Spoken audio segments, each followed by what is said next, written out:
Salam sejahtera, saya Zamri anak jemput, nombor matrik 289418, mewakili kumpulan G13 yang terdiri daripada 7 orang ahli kumpulan, akan membentangkan tugasan bertajuk Tata Cara dan Tertib dalam Istiadat Rasmi. Menurut Kamus edisi keempat, istiadat atau majlis rasmi ialah peraturan atau cara-cara melakukan sesuatu kebiasaan mengikut adat dan resam tertentu. Pengertian tata cara dan tertib dalam istiadat rasmi adalah merupakan prosedur untuk pengurusan bagi sesuatu majlis untuk memastikan semua hadirin yang terlibat menjaga kredibiliti majlis dan mematuhi peraturan yang telah ditetapkan. Tata cara dan tertib dalam istiadat rasmi juga bertujuan untuk menjaga imej sesebuah majlis dan tidak mencalakannya supaya dapat memberikan panduan kepada hadirin dan juga penganjur sesuatu majlis. Selain itu, ia juga amat penting dalam mengelakkan daripada timbul kontroversi dan implikasi yang tidak baik dan negatif kepada masyarakat dan negara. Tata cara dan tertib dalam istiadat rasmi juga penting untuk mewujudkan suasana majlis yang harmoni, beretika dan bertata susila, supaya majlis berjalan dengan lancar, di mana majlis ini dipenuhi dengan protokol dan tata cara ketat serta dihadiri oleh orang kenamaan. Tata cara dan tertib dalam istiadat rasmi juga penting dalam memberi penghormatan kepada tetamu dan tuan rumah dalam sesuatu majlis formal. Selain itu, susunan dan warna kerusi bagi tetamu kenamaan juga penting supaya majlis dapat berjalan dengan penuh beretika dan bertata susila. Tata cara dan tertib dalam istiadat rasmi juga dapat memberikan kesempurnaan kepada majlis yang dianjurkan dengan mengikut garisan atau panduan yang telah ditetapkan dan memastikan peraturan yang telah ditetapkan untuk sesuatu majlis dapat diikuti dan dipatuhi. Seterusnya, definisi tata cara. Tata cara adalah cara dan peraturan yang perlu diikuti dan dipatuhi dalam sesuatu istiadat dan majlis oleh penganjur majlis dan tetamu yang hadir yang merangkumi adat istiadat dan adat resam. Tertib. Tertib adalah peraturan dan adat yang baik dan yang telah ditetapkan. Aturan ini mesti dipatuhi dan diikuti oleh tetamu yang hadir dalam sesuatu majlis dan istiadat. Seterusnya, istiadat. Istiadat adalah peraturan atau cara-cara dalam melakukan sesuatu yang sudah menjadi kebiasaan atau adat resam. Dan yang terakhir, rasmi.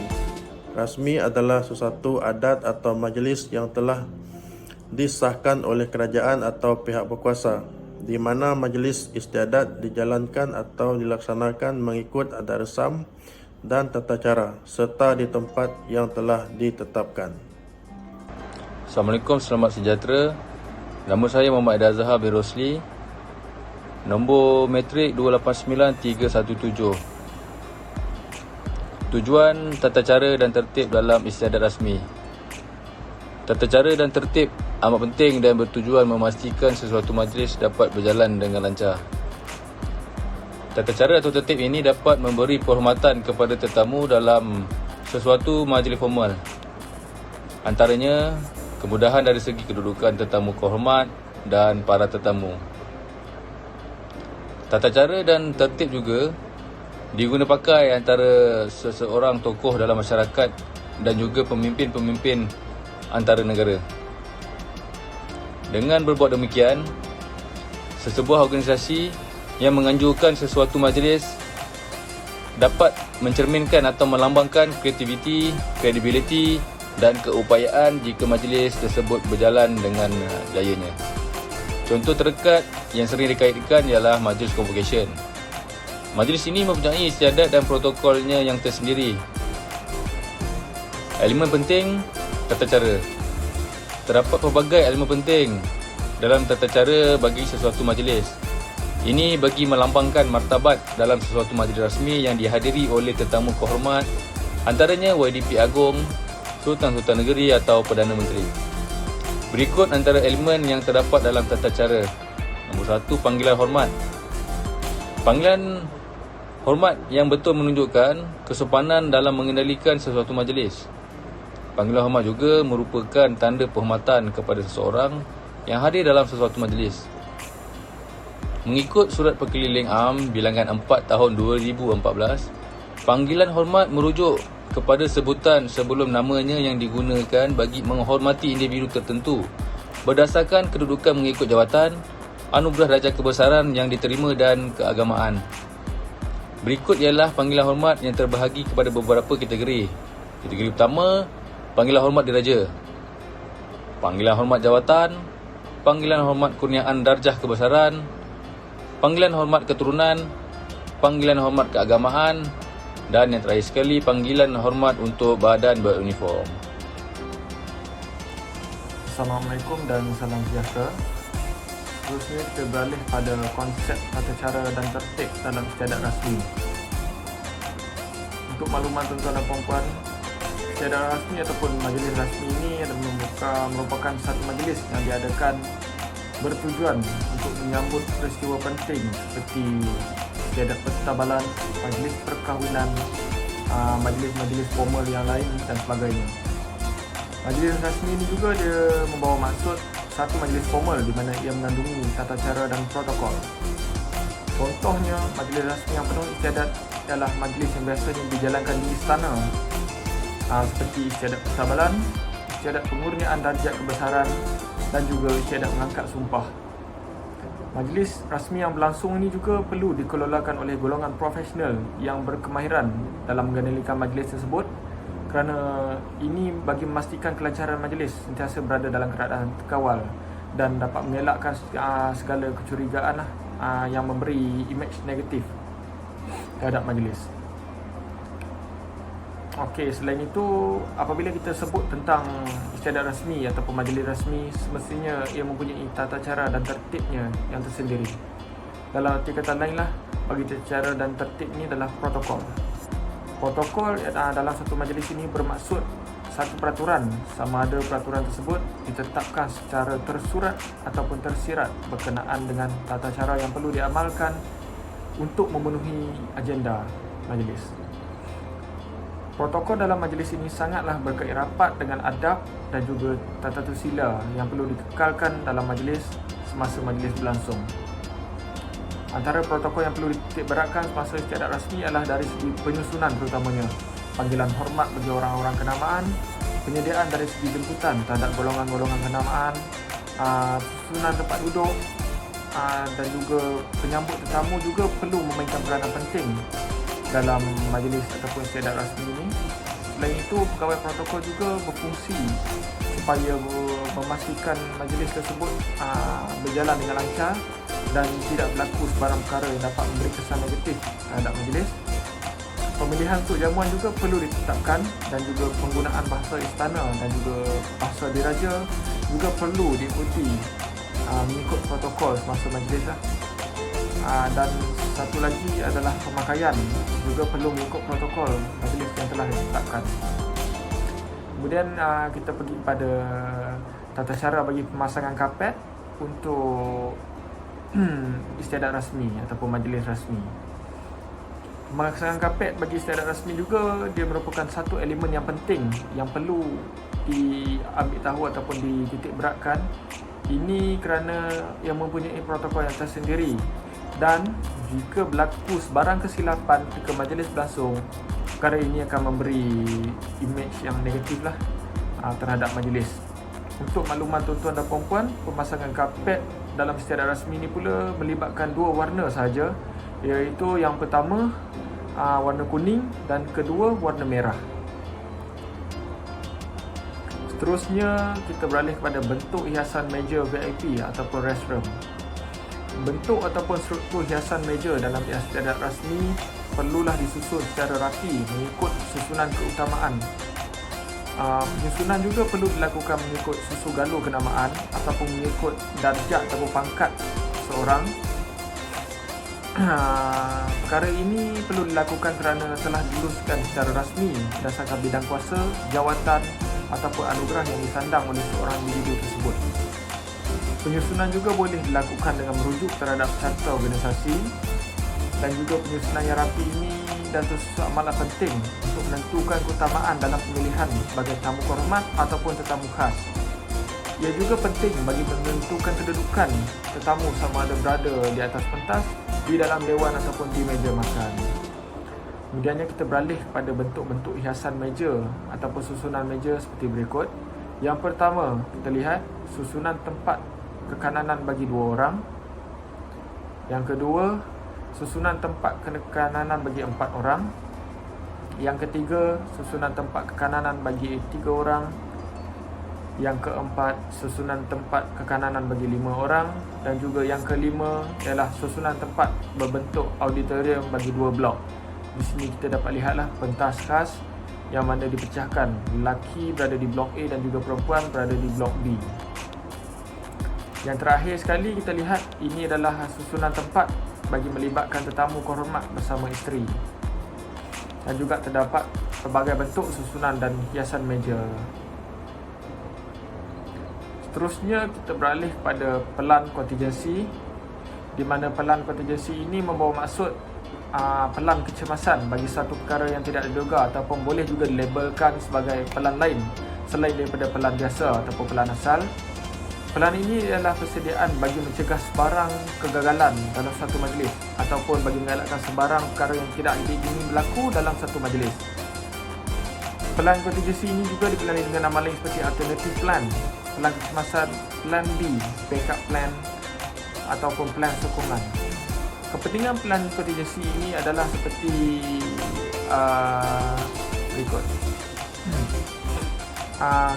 Kepentingan kontingensi ini adalah bagi memastikan kelancaran dalam setiap aktiviti yang berlangsung sepanjang majlis dan juga dapat mengelakkan sebarang imej negatif daripada para tetamu. Dalam membina pelan kontingensi ini terdapat 3 langkah utama yang perlu dititik beratkan, iaitu kita melihat di langkah utama. Langkah yang pertama adalah langkah menilai risiko. Kemudiannya kita teruskan dengan langkah kedua. Langkah keduanya adalah kenal pasti senario ataupun keadaan. Langkah yang ketiga ni adalah mengekalkan pelan kontingensi anda.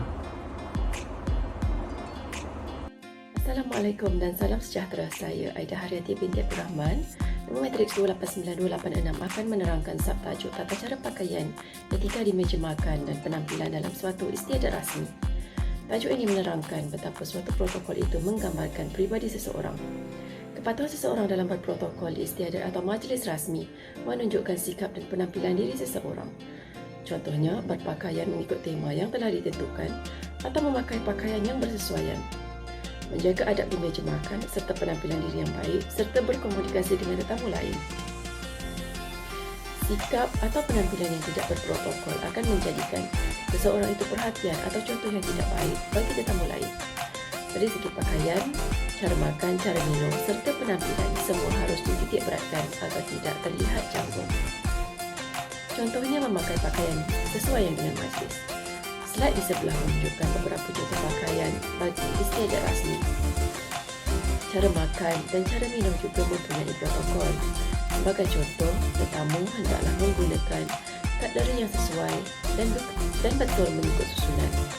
Tetamu juga dilarang minum sambil makanan penuh di dalam mulut. Tetamu tidak boleh meletakkan barangan peribadi di atas meja makan.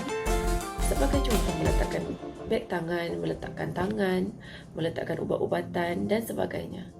Selain itu, penampilan seseorang tidak perlulah dilihat menarik, tetapi perlu dilihat baik. Sebagai contoh, kebersihan diri, kekemasan, cara berkomunikasi dan lain-lain. Sekian, terima kasih.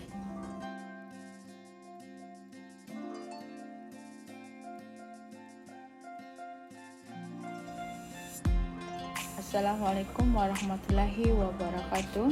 Nama saya Masyidah binti Agung, nombor matrik 289074. Hari ini kami akan membentangkan tajuk tugasan kami iaitu tata cara dan tertib dalam istiadat rasmi. Dalam majlis rasmi, seseorang yang dapat menyesuaikan diri jika dia tahu protokol sama ada segi pergaulan, tingkah laku dan pakaian boleh menjamin kelicinan perjalanan majlis. Kepentingan kepengetahuan dalam pengendalian istiadat rasmi dapat menjaga perhubungan baik antara negara-negara luar amat penting untuk diketahui. 10 etiket elemen penting dalam etiket sosial.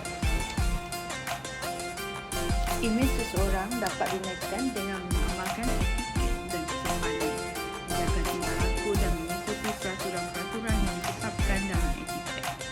Penyediaan acara pentagiran merupakan alat terpenting bagi menjamin kejayaan sesuatu majlis.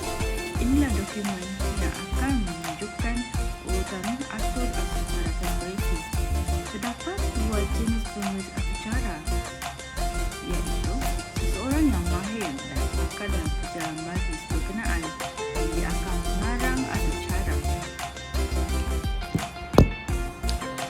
Demikian kemudian dilaksanakan oleh mereka yang terlibat. Keduanya, penulis yang kurang mahir dalam mengarang perjalanan majlis. Dia hanya akan menulis apa yang diberitahu dan apa yang dipersetujui. Antara tujuan atau cara pentadbiran ialah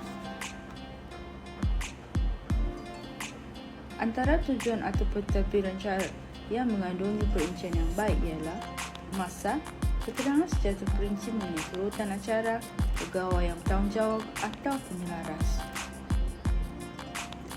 Pengibaran bendera sesunannya adalah amalan kebiasaan bagi agensi sama ada swasta maupun kerajaan. Susunan keutamaan bendera Malaysia, negeri wilayah persekutuan, agensi kerajaan, pertubuhan persatuan dan swasta seperti berikut.